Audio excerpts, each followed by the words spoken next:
अगर आपके शरीर में कुछ ट्यूमर्स बन रहे हो जो कि मल्टीपल ऑर्गन्स को इन्वॉल्व कर रहे हो और धीरे धीरे वो उनका साइज बढ़ता चला जाए और जिसके लिए आप बहुत सारे डॉक्टर्स के पास जा रहे हो और वो बता रहे हैं कि ये कैंसर हो सकता है, बायोप्सी लेने में दिक्कत हो, तो एक बार इस बीमारी के बारे में जानना बहुत जरूरी है जिसको कि हम IgG4 रिलेटेड डिजीज बोलते हैं। Hello friends, I am doctor Kiran Seth, senior consultant rheumatologist, Felix hospital से। आज बात करूंगी एक रियर डिजीज के बारे में जो कि मेल्स में प्रीडोमिनेंट होती है और लंबे समय तक चल रही होती है, जिसमें कि बुखार नहीं आता पर पेशेंट का वजन धीरे धीरे कम होता चला जाता है और उसको कमज़ोरी आती है। और जब हम स्कैनिंग करते हैं तो पेट स्कैन पे या CT स्कैन पे आपको ट्यूमर्स मिलते हैं जो कि या तो पेनक्रियाटिक को बिलियरी सिस्टम में हो या फिर रेट्रोपेरिटोनियम में एओर्टा में हो इन्वॉल्व करते हुए, या फिर मिकुलिस सिंड्रोम या डिफरेंट जो सलेवरी ग्लैंड्स हैं उसको इन्वॉल्व करें, या फिर आपके हेड और नेक को इन्वॉल्व करें। तो ये जो सिम्टम्स होते हैं प्रीडोमिनेंटली मेल्स में होते हैं और 5th to 7th decade of the life में होते हैं। सबसे बड़ी बात है कि जो इसका डायग्नोसिस है वो बायोप्सी के साथ साथ अगर सीरम IgG4 लेवल्स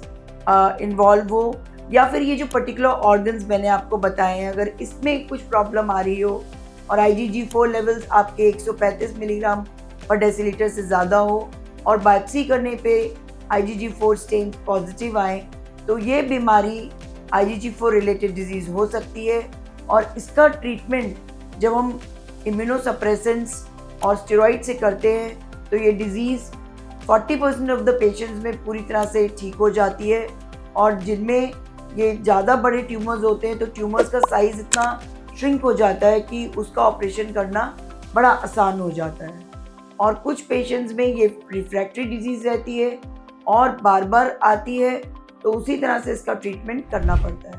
तो आइए फ्रेंड्स, इस रेयर डिजीज़ के बारे में अपने दिमाग में हम बिठाएं और अगर कोई आपके आसपास ऐसा आदमी हो जो कि मेल हो,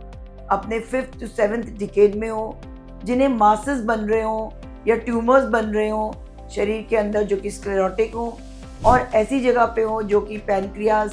या आपके लिवर सिस्टम को इन्वॉल्व कर रहे हो या रेट्रोपेरिटोनियम को इन्वॉल्व कर रहे हो, एओर्टा को इन्वॉल्व कर रहे हो, हेड नेक और आपके मिकुलस या जो आपके सलेवरी ग्लैंड्स हैं उनको इन्वॉल्व कर रहे हैं, तो ये IgG4 रिलेटेड डिजीज़ हो सकती है। और इसमें कई बार कैंसर कह के कोई इलाज ढंग से नहीं हो पाता, लेकिन अगर IgG4 लेवल्स कराए जाएं, स्ट्रॉन्ग सस्पिशन रखा जाए, तो इस बीमारी की डायग्नोसिस होके पूरा क्योर भी हो सकता है। धन्यवाद। हेल्थ से जुड़ी ऐसी कई और जानकारी के लिए फेलिक्स हॉस्पिटल के YouTube चैनल को सब्सक्राइब करें और अपने सवाल कमेंट बॉक्स के जरिए हम तक पहुंचाएं। और डॉक्टर की अपॉइंटमेंट के लिए दिए गए नंबर 9810455953 पर संपर्क करें।